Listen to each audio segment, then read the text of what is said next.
Monsieur le ministre, vous avez annoncé que ce projet de loi serait historique et qui concrétiserait la promesse républicaine à Mayotte.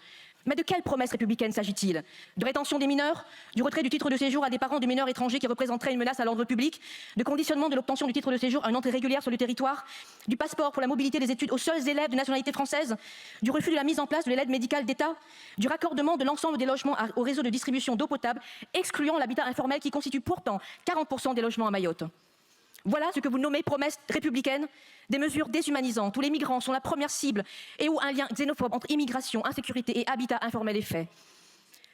S'il y a eu quelques victoires lors de l'étude de ce texte en hémicycle, comme par exemple la suppression de l'article 19 de l'expropriation facilitée du foncier, sur l'augmentation de la capacité d'accueil dans les établissements scolaires, sur l'approvisionnement local favorisé dans les marchés de construction scolaire, ou le renforcement de critères de compétences locales ultramarines dans le recrutement des agents publics, les habitants de Mayotte ne peuvent se réjouir de ces miettes ni s'estimer heureux. Car justement, c'est tout ce qui ne sont pas estimés. Là où les Mahorais et Mahoraises nous attendent, c'est sur l'alignement immédiat de Mayotte sur le droit commun. Pourtant, pour l'alignement total du SMIC, ça sera en 2027. Alors que les exonérations de cotisations patronales dans cette zone franche globale, elles, seront immédiates. Pour l'égalité sociale, il faudra attendre. C'est sur la suppression du titre de séjour territorialisé, ce visa d'exception fait sur mesure pour Mayotte. Mais ça sera en 2030. La solidarité nationale devra aussi attendre.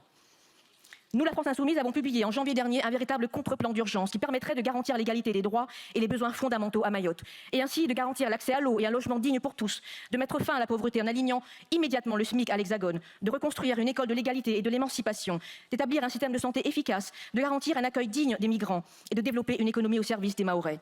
Ce texte ne sera qu'un énième plan qui laissera Mayotte en souffrance, pour reprendre l'expression de l'économiste mahorais Mahmoud Aziari. Vous abandonnez Mayotte une nouvelle fois et méprisez ses habitants. Pour toutes ces raisons, nous voterons contre ce texte. Je vais d'abord mettre aux voix le projet de loi de programmation pour la refondation de Mayotte.